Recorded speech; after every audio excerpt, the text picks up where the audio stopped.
Tātad mēs sākam mūsu jūnija sēņu izaicinājumu stāstu, un stāstnieki būsim mēs trīs, Diāna, Inita un Raivo.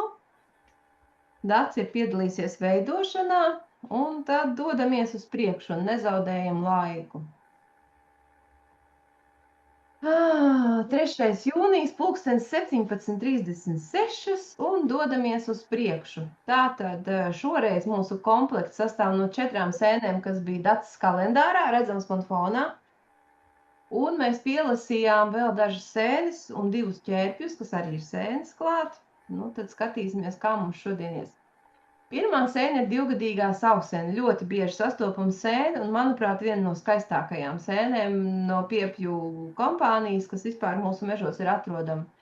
Augs milšainos priežu mežos, cepurītes virspusē klāta ar ļoti skaistām tādām dažādas krāsas joslām, seklas un stūrainas sporas, visa sēne ļoti plāna un sīksta. Par to liecinot, starp citu, arī tas, ka sēne ļoti ilgi saglabājas, acīm redzot, nevienam grauzējam mazajam negaršo. Kātiņš samtains, cepurīte plus mīnus simetriska, reizēm saauga ar blakus augķermeņiem kopā ar cepurītēm.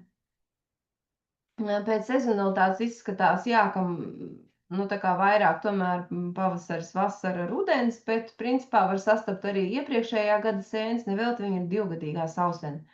Tur ir drusciņi arī pārpratums ar nosaukumu, jo šur tur viņi parādās kā 1-gadīgā, bet vispār oficiālās nosaukums ir 2-gadīgā, jo arī perennis nozīmē tāda, kas pārdzīvo ziemu. Un koltricija, es paskatījos, ka nozīmējot mazu beņķīti vai ķeblīti, laikam izskatās pēc maza beņķīša. Tātad šeit es sameklēju bildes ar dažādām sēnes stadijām, ka viņa ir pavisam jauniņa izlīdusi, tad viņa aug lielāka un aug tik strauji, ka apaug apkārt dažādiem augiem un lapiņām, kā te ir redzams. Un uz vecumu sāk šīs skaistās krāsas izbalēt, un viņa beigās ir tāda pelēka brūna vai pat vienkārši pelēka ar dažādas krāsas tonīšiem. Un tajā labajā pusē uz vecā augķermeņa jau var redzēt arī aļģes, kas sākušas ir augt zaļas. Tas arī šai sēnē ļoti raksturīgi.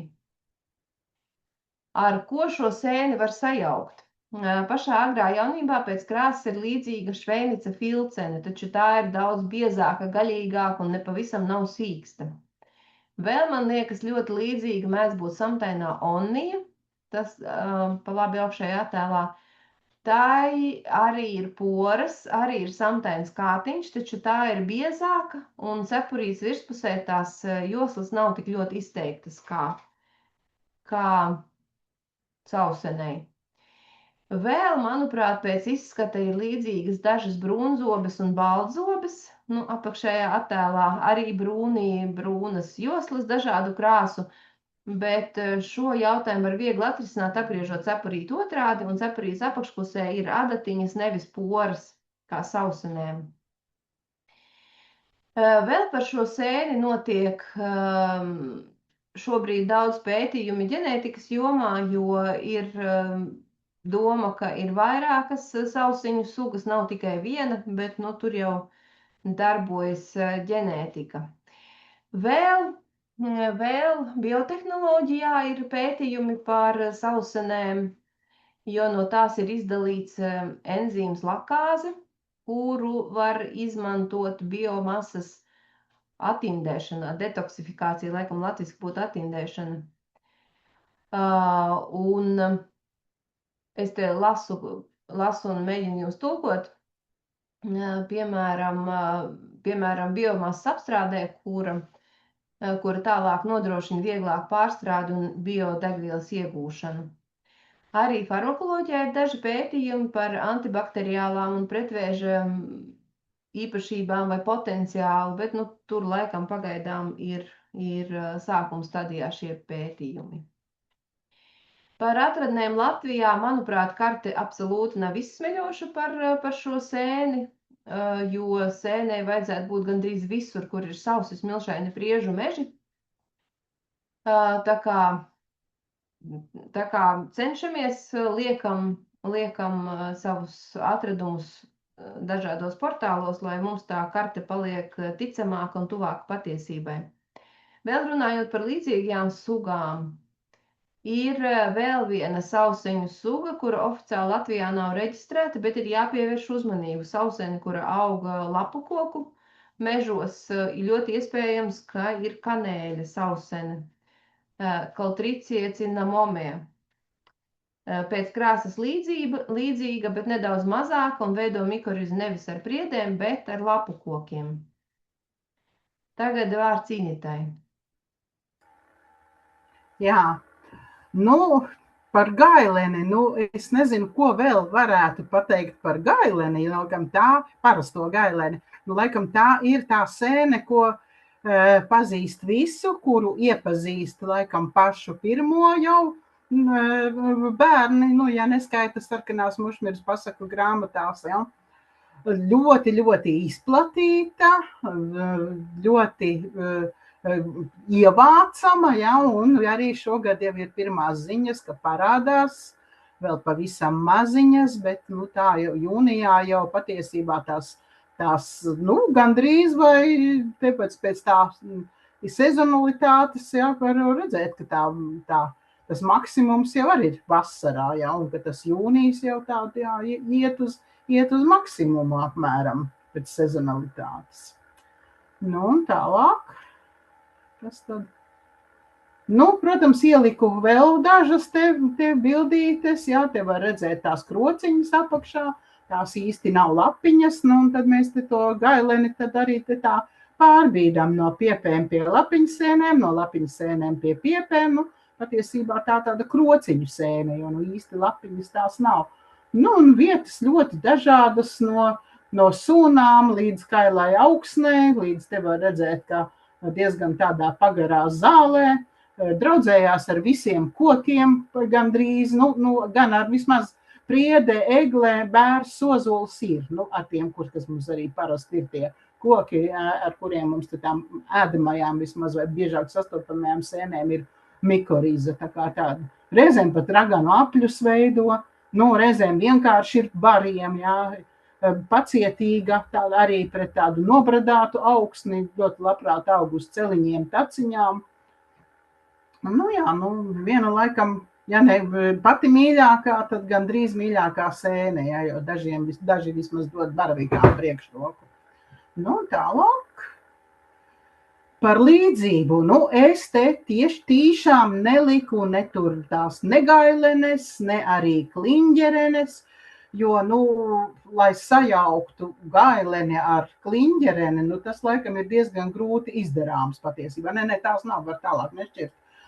Jo kliņģerenē, ja no virspuses viņa tā kā ir varbūt pēc krāsas līdzīga, tad apakšpusē ir adatiņas, ja, un kamēr nav paskatīta sēnes apakšpuse, tikmēr par kaut kādu līdzību vai nelīdzību vai sēnes pazīšanu vispār ir grūti runāt. Un arī visas, kas mums latviski vismaz saucās gailenes, arī visas nav tik līdzīgas, un tad šeit es ieliku tās līdzīgākās, ja, ka bālā gailene tā tiešām ir ļoti gaiša, un es teiktu, ka viņas parasti arī ir lielākas, ka izaug. Protams, ka tur izmērs tas ir tāds ļoti mainīgs lielums, ja. Un ametista gailene, viņa, protams, nav tik skaista kā ametista bērzlapene, ja, un tas ametists vai tas mazliet kaut kādas tā violetā nokrāsa, patiesībā ir tādu zvīņu veidā, un šeit jau tās manas fotografētās sēnes ir diezgan jau tādas pavecas, bet jaunām tur vispār ir ļoti maz izteikti tas zviņojums un tās krāsas, tā kā iespējams arī, ka tā ametista gailene un arī bālā gailene, tās arī mums patiesībā ir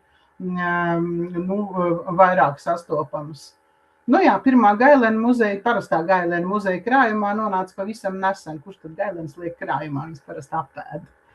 Un tālāk karte mums ir, jā, nākamajā laikam.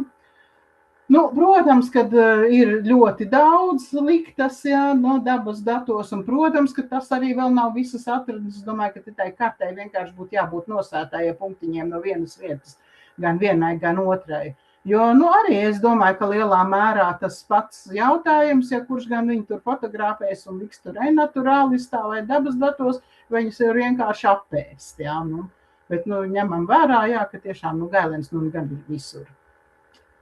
Tālāk ir tavas, jā, vēl, Diana. Jā. Jā.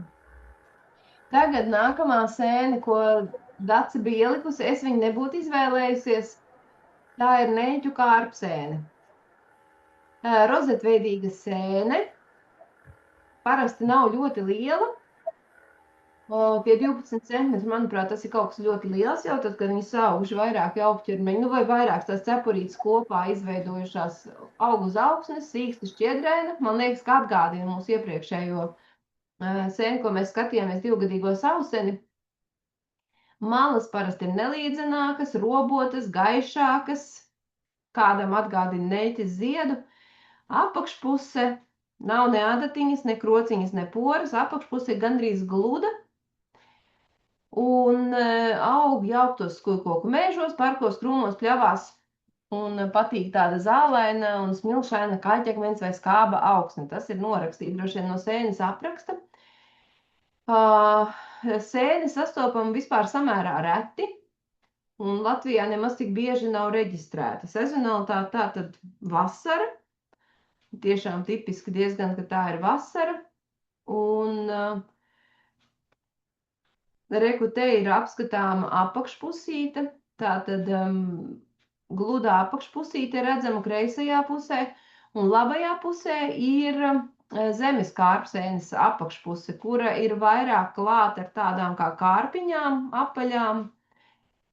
Tā ir viena no pazīmēm, pēc kurām var mēģināt šīs sugas atšķirt, bet es teikšu godīgi, ka tā atšķiršana nemaz nav tik viegla, un ja man noliktu vienkārši tās divas sēnes blakus, nu tādus nepārāk tipiskus eksemplārus, kā jau jūs zināt, tipiskie eksemplāri nav nemaz tik bieži sastopami savā ziņā, tad tā atšķiršana būtu grūtāk. Un arī pētniekiem šobrīd ir problēmas ar šīm lietām, jo atkal mums iesaistās ģenētika un saka, ka bez ģenētikas šīs divas sugas tomēr atšķirt ir samērā grūti, bet, nu, pievērsiet uzmanību abām.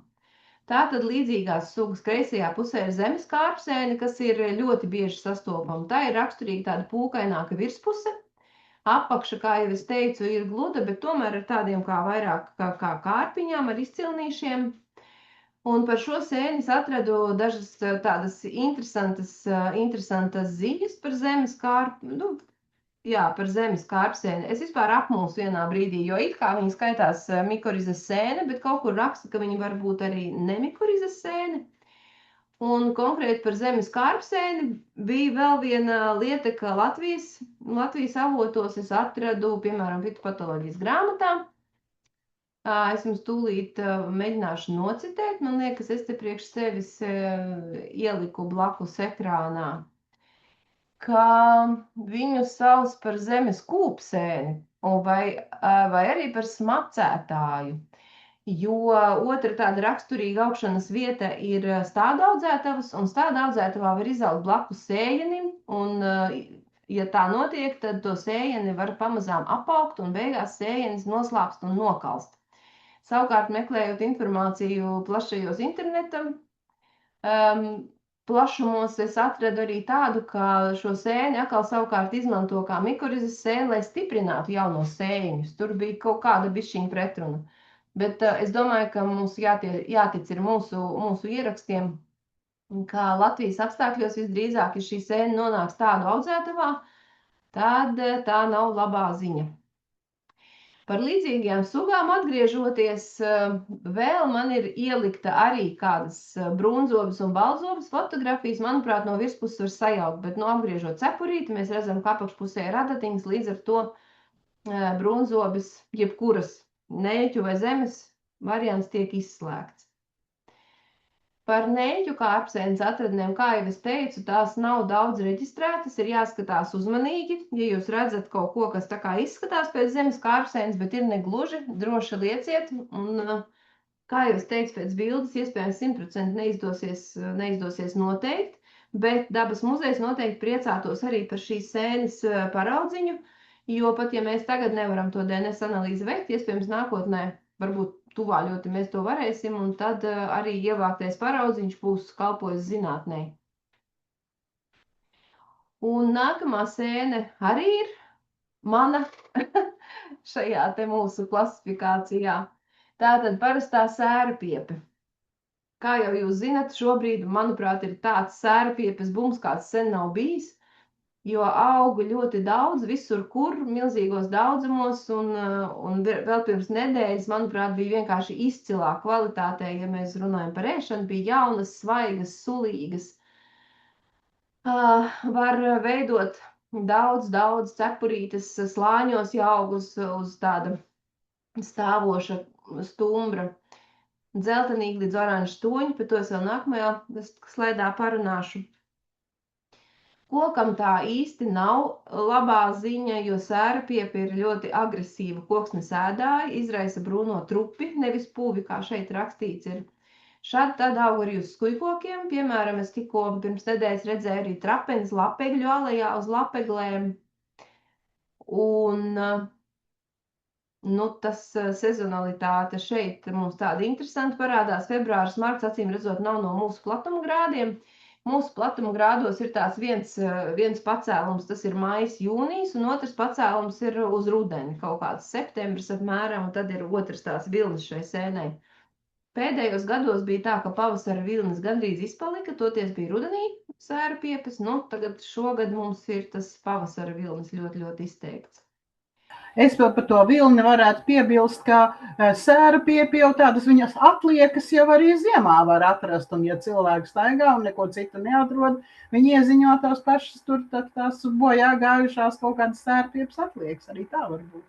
Varbūt, bet arī karti atlasot var mēģināt kaut kā no tā izvairīties. Lūk, un te ir dažādas krāsu variācijas, te jūs redzat uz dzīvu augošu koka sērapiepi. Un vēl, tad kreisajā pusē piepe ar raksturīgām vabolēm, kas ar to barojas. Jauna, skaista, šī konkrētā tika apēsta pēc nedēļas. Varbūt arī, protams, ne tik oranžīga, varbūt dzeltenīgāka, varbūt brūnganīgāka, kā lejas attēlā. Un beigās paliek gandrīz balta, un tad tās baltās atliekas ir tās, kuras var bieži vien atrast dažādās vietās. Šeit ir sērapiepes ēšanas piedzīvojums stāsts, tas kā sērapiepes sagriež, tad viņu var apvārtīt miltos un olā. Un cept var vienkārši neapvārtīt, cept apkaisot ar sālīti. Man likās, ka par šīs piepes ēdamību nerunāt, tā kā šobrīd nebūtu pieklājīgi. Un te blakus tad pēdējā kadrā ir 3 veidos pagatavotas parastās sērapiepas. Ar ko var sajaukt? Ar to sajaukšanu tā ir kā ir, jo man liekas šī ļoti raksturīga suga, bet pēc krāsas tai līdzīgi ir liesmainā egļupiepe. Protams, izmērs ir cits. Substrāts ir pilnīgi cits, aug uz eglēm, ir daudz mazāk, aug tikai rudenī, pavasarī nekad neesmu manījusi. Vēl kādreiz var mēģināt sajaukt ar košo zeltporu, kas ir kreisajā pusē, jo pēc tās krāsas sulīguma var būt līdzīga. Aug arī uz ozoliem, bet košā zeltpora reti, kad veido tās ļoti daudzās cepurīs. Šeit ir divas vienā slānītī, un tā kā jau tas ir daudz priekš viņas.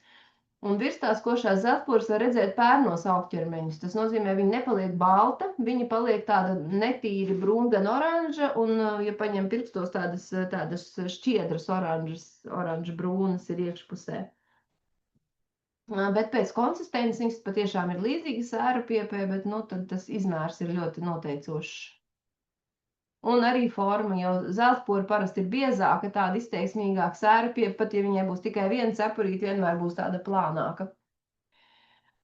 Un par sērapiepes izmantošanu es arī šo to pameklēju.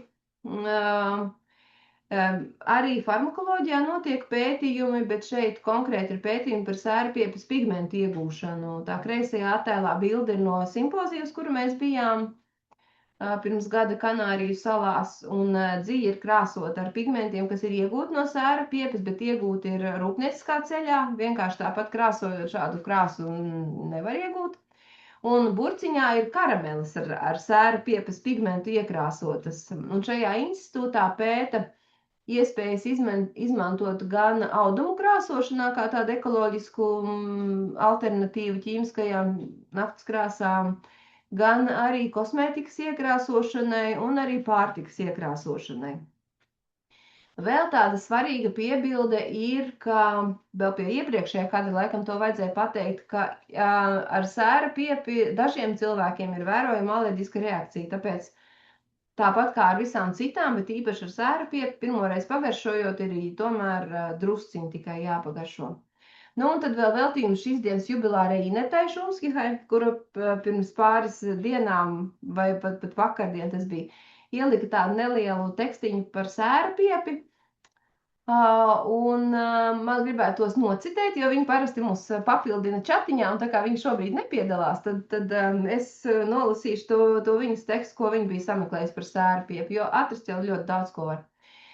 Nu tad lūk, vai zināja, ka Eiropā bez parastās sērpiepes aug vēl 2-3 letiparus ģints sugas? Viena no tām ir īpaši interesanta kalnu sērpiepe ar desas ambīcijām. Alpu kalnos uz lapeglēm augoša sērpiepes māsica Letiporus montaneus. Zinātnieki no Justa Lībīga Gīsenes universitātes Vācijā to ielika mēģinē un tā pati no sevis sāk smaržot pēc sulīgas žāvētas desas. Izrādās par to ir atbildīgs sēnē esošs īpašs sēra savienojums. Tas burtiski apmāna mūsu degunu. Šis nav tikai dabas kurjos. Pārtikas industrija jau tagad aktīvi eksperimentē, izmantojot sēra piepju šķidrās kultūras un ekstraktus, lai piešķirtu neatvairāmu gaļas un speķa garšu augu izcelsmes burgeriem un desām, piemēram, zirņu proteīnu burgera plācenīšiem, lai padarītu to garšu pievilcīgāku gaļēdājiem. 100% dabīgs augu sēņu izcelsmes aromatizētājs ar tīro etiķeti, clean label un bez jebkādas naftas ķīmijas. Arī parastās sērpiepes, Letiporus sulfūreus šķidrās kultūras un tās ekstraktu pētījumos uzrāda izcilu spēju piešķirt gaļas un speķa nianses. Šīs sēnes fermentācijas produktus jau aktīvi eksperimentāli pievieno augu izcelsmes gaļas alternatīvām, piemēram, zirņu proteīnu burgeru plācenīšiem, lai padarītu to garšu dabiskāku un pievilcīgāku. Lūk, tas man bija stāstāms par sēra piepi. Nu, par šo gan cilvēki ir daudz ziņojuši, un dabas datos ļoti labs noklājums ir, izņemot Kurzemes vidusdaļu, kur tā švakāk ir bijis. Innaturalists gan jau arī pievilksies. Tā, tas man bija stāsts par sēra piepi. Vārds Initei. Tā, nu, par cepurīšu sēnēm dažām, kuras varētu sastapt jūnijā.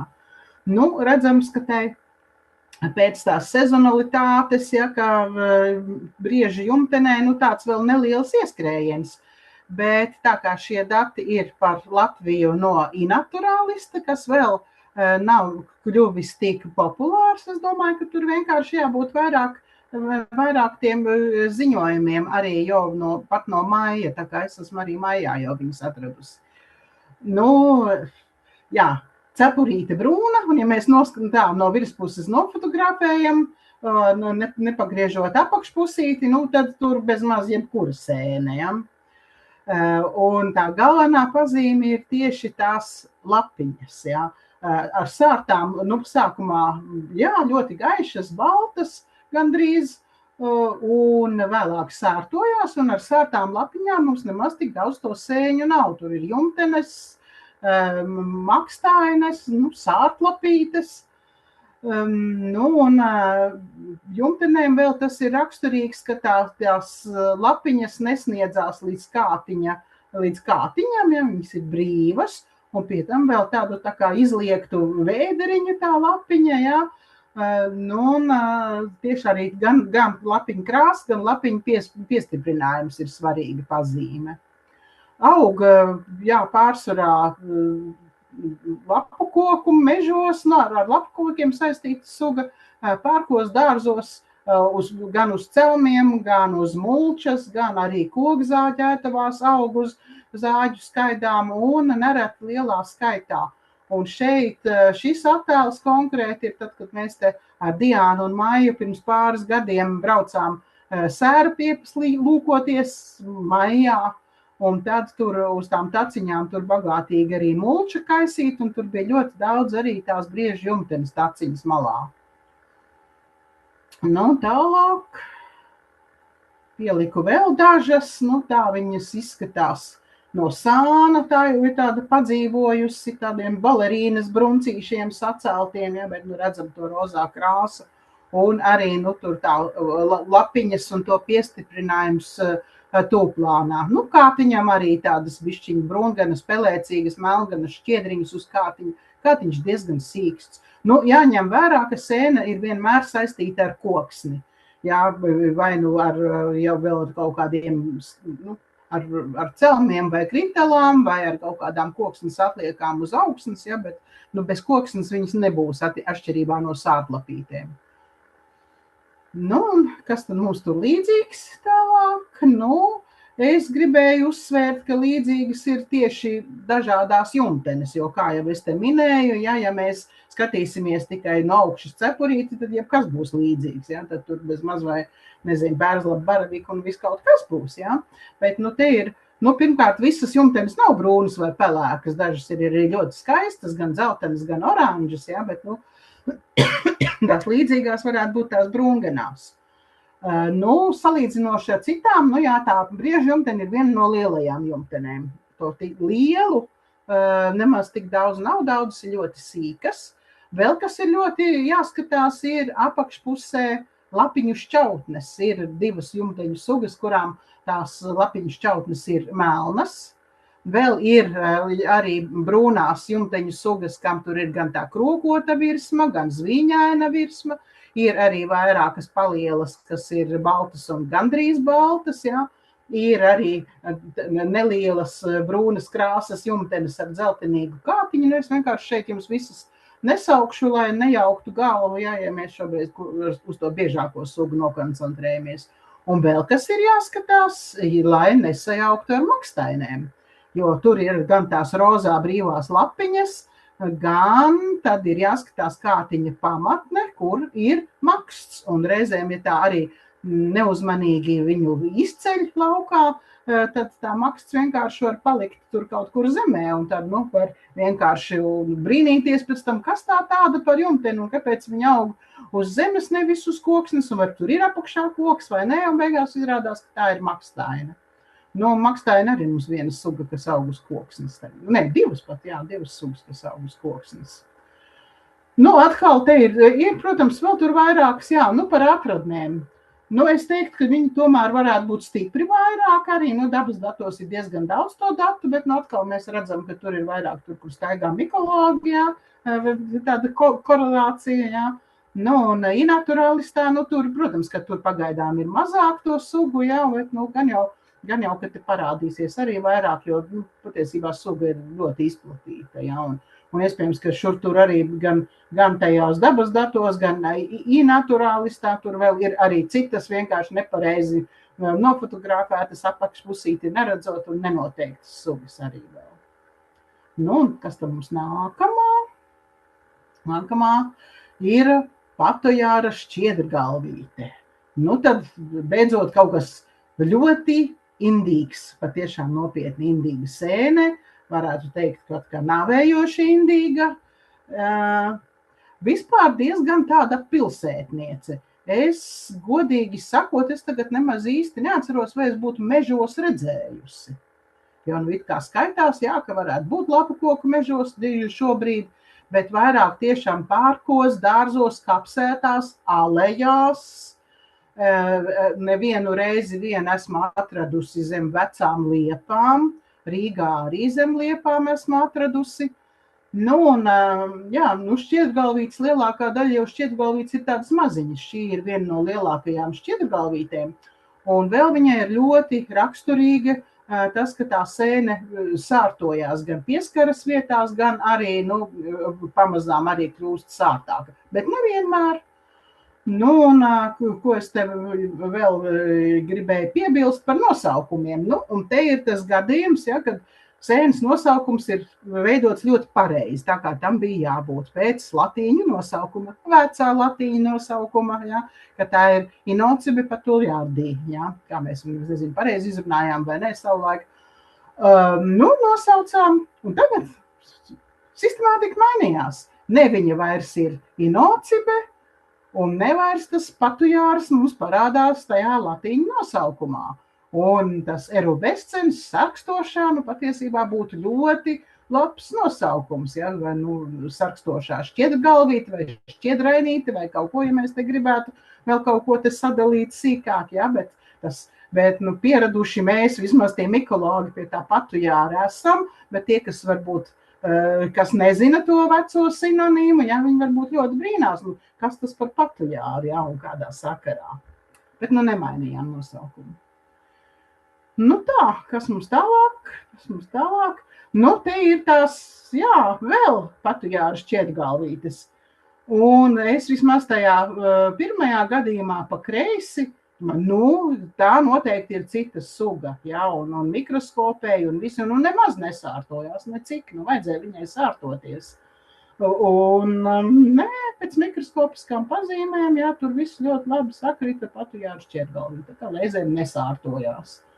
Un tā otra, tā man vēl te no pagājušā gada, te pats no Māras dīķa apkārtnes, jā, arī tā sārtošanās bija tāda ļoti, ļoti neizteikta, jā, tā kā viena no tām, ko it kā uzsver par to galveno pazīmi, nemaz tik ļoti neizpaužās, jā, bet, katrā ziņā šķietgalvītes tur daudzas, ja ne visas ir bīstamas indīgās sēnes, un es domāju, tur ar kaut ko ēdamu diez vai var sajaukt, jā, tur nākamajā attēlā es tur ir uzreiz par līdzīgajām nākamais.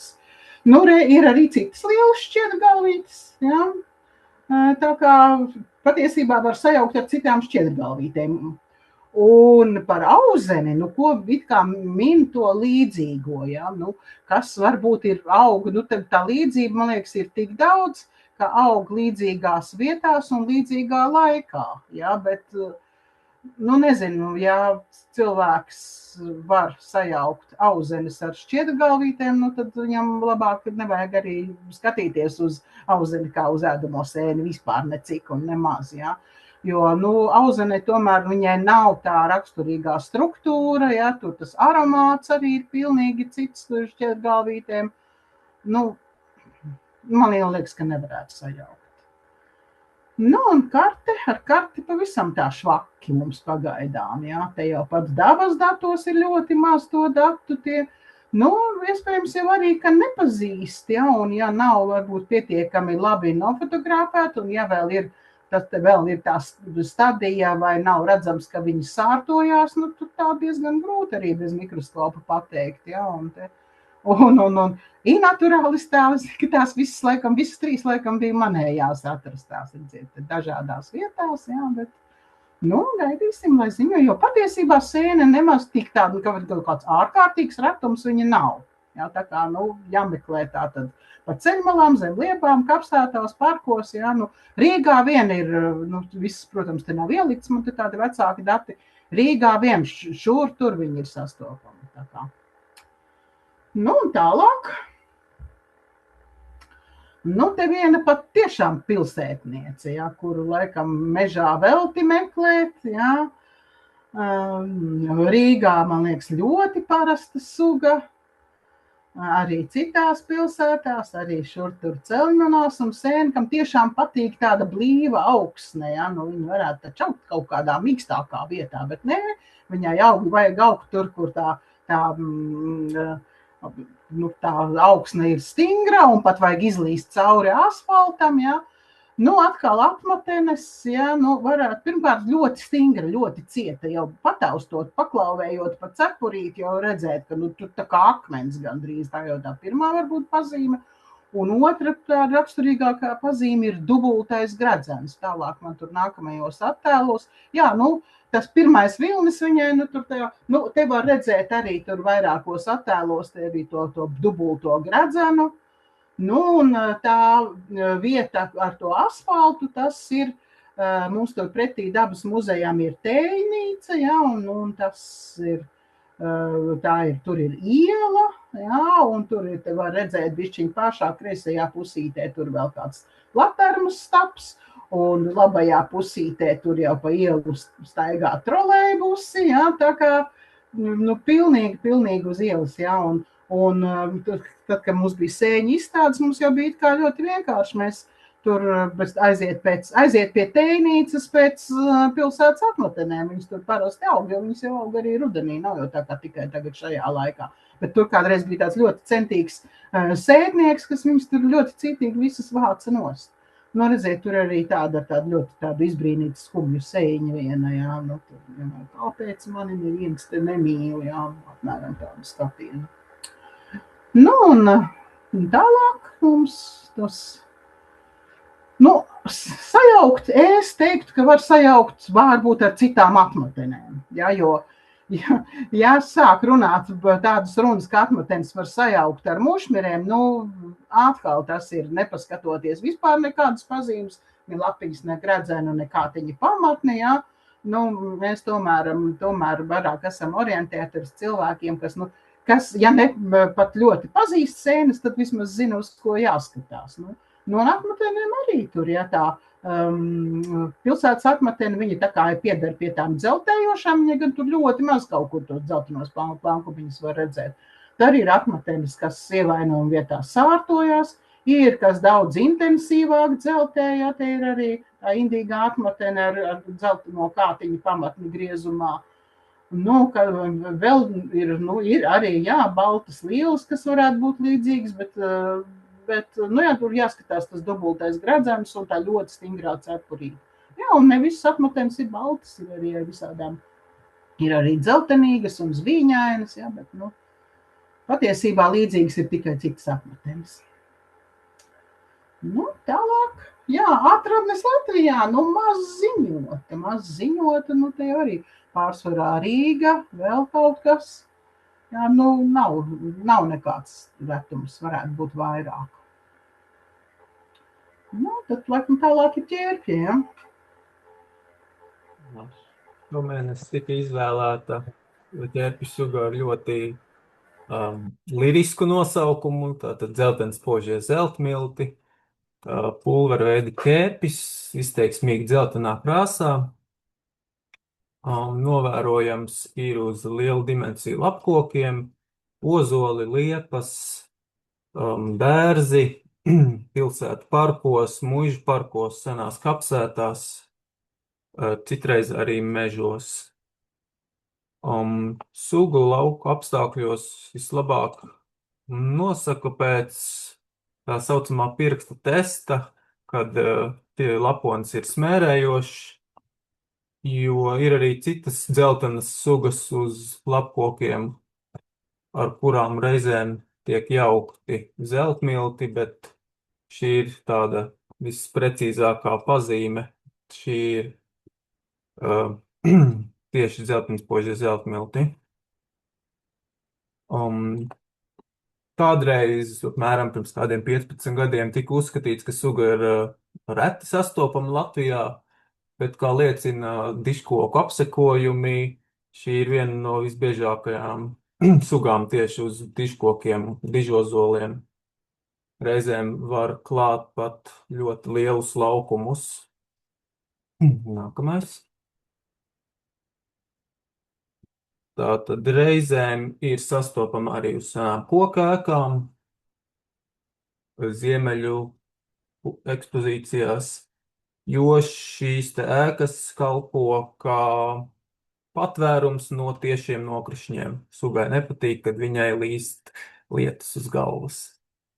Tādēļ arī uz diškokiem viņa būs sastopama tajā debes pusē, kurā tieši nokrišņi sugai netiks klāt. Tātad šeit ir pāris ģintis, ar kurām reizēm ziņo, bet pat kļūdaini kandelārijas un psilēhijas. Bet, kā jau es minēju, šis te smērējošais tests viennozīmīgi parāda, ka tie ir zeltmilti, nevis kā cita suga. Tātad tiek krāsot arī dzija ar šo sugu, un Latvijā mums apotēciji nav novēroti, un arī citās valstīs tie ir ļoti reti sastopami. Tātad, kā var redzēt attēlā, arī var noklāt plašus laukumus. Tie pat tādi mietpilsoņi nespēja uztvert, ka tas ir ķērpis, tas ir kāds ar flakoniņu nopūsta ēkas fasādi, lai gan tā ir ķērpju suga. Tā, un ir ģintī ir arī otra suga, zaļganie, zeltmilti, tas gan ir epilīts, jeb aug uz iežiem un akmeņiem. Tad to atšķir arī pēc augšanas vietas. Dzeltenspoži zeltmilti būs tieši uz kokiem, kā epifīts. Nākamais. Tā ziņojums ir samērā daudz, ņemot vērā, cik samērā ar pietāti ziņo ķērpju sugas, diezgan maz kautrīgi cilvēki ziņo ķērpju sugas. Dabas datos 115 ziņojumi. Arī jaunajā portālā jau ir kādi 5, un iNaturalistā ir 31. Tie gan visi nav kopienas apstiprinātie ziņojumi, es izgāju cauri, tur ir arī kļūdainie ziņojumi, jo mākslīgais intelekts nevienmēr precīzi noteiks ķērpju sugu. Tas ir kā ieteikums, nevis korekta identifikācija. Tā, nākamā suga. Tā, šī ir suga, par kuru tikai retais būs dzirdējis, lai gan tā ir relatīvi bieži sastopama takermena zaļlaponis, Takermenopsis chlorophylla. Tātad brūnganīgs laponis, tumšā krāsā, kad ir sauss un mitram kļūst, viņš kļūst zaļganīgs, kā olīvu krāsā.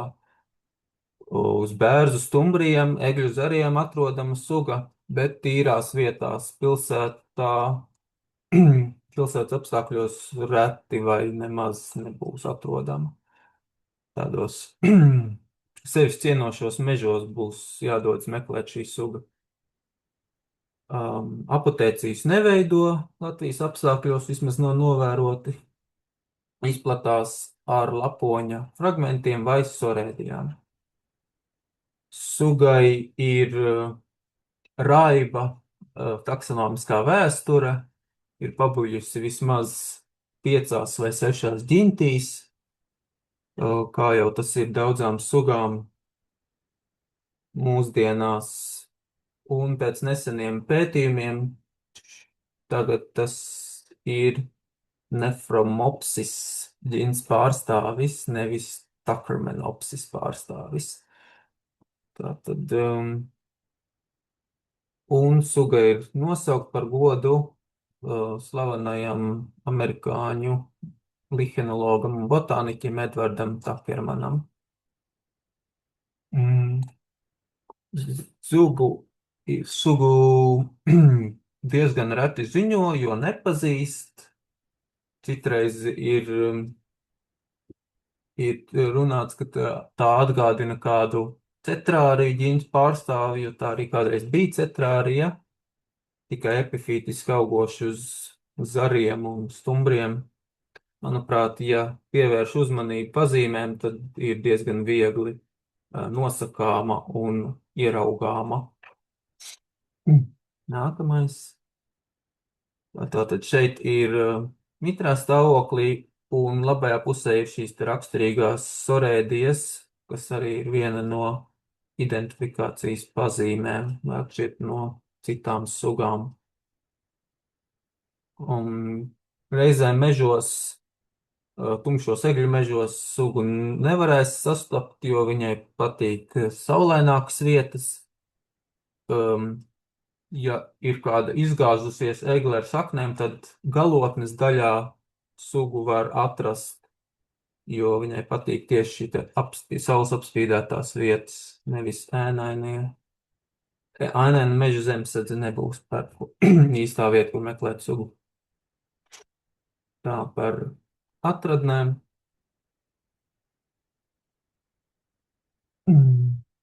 Ziņojumi ir diezgan maz, gan dabas datos, gan iNaturalistā, un daži ir arī duplikāti ziņojumi, viena no tā paša atradne abos portālos. Tātad visas iespējas ir mums šajā mēnesī papildināt izplatības karti, dodoties kādā dabiskākā meža udurītī meklēt šo te sugu. Ir dabas datos arī viens ziņojums Rīgas pilsētas teritorijā. Tas ir gan Nomalē pie BMC, tad IT institūta teritorijā. Tad arī pilsētā var atrast, lai gan suga ir uzņēmīga pret piesārņojumu. Tā, tas no manas puses būs viss. Es vēl gribēju arī par ķērpi, ja es biju aprīlī Upsalā, nu, un mums tur arī bija ekskursijas dabā, un tur mēs bijām tādā, nu, parkveida pļavā ar daudziem veseliem ozoliem, nu, veciem ozoliem. Un tur bija, nu, tik skaisti, ja, nu, tie bija ļoti tāda saulaina diena, un tie koki vienkārši mirdzēja zeltā, jo es jau tā ļoti neesmu līdz šim tā pievērsus uz to uzmanību, bet, nu, tur bija tā, ka, nu, tur nevarēja nemanīt, ka tie koki vienkārši ir no zelta, ja, tas stumbrs, ja, nu, protams, ka tur visi bija sajūsmā un tur fotografējās, ja, bet, nu, tādu skatu es nebiju redzējis uz zelta kokiem. Parkveida ainavā suga ir bieži novērojama un plaši izplatīta. Jā, paldies! Tad mēs tagad dodamies, kur uzzināt vairāk par sēnēm. Es skatos, ka mūsu klātesošie, es domāju, ka viņi zina, kur meklēt vairāk par sēnēm. Gan Inga, gan Andra, gan Līga, gan otra Andra. Kā ziņot par atradumu, es domāju, ka arī jūs jau zināt. Ja kāds grib, lai vēlreiz stāsta, sakiet. Es vienkārši parādu tos slaidus, kas mums parasti ir tad šīs prezentācijas nobeigumā, ka jāziņo ir. Un papildus punktus dabūja atrast ir pareizajā mēnesī. Un vēl viens papildus punkts ir tad, ja ir saite uz dabas dati vai inaturalisti. Nu, lūk, ar to laikam mēs šīs dienas mūsu priekšlasījumu esam beiguši. Paldies visiem, kas atnāca. Un tie, kas skatīsies ierakstā, citreiz nāciet klausieties klātienē. Paldies! Tā tad, kur mēs beidzam ierakstu?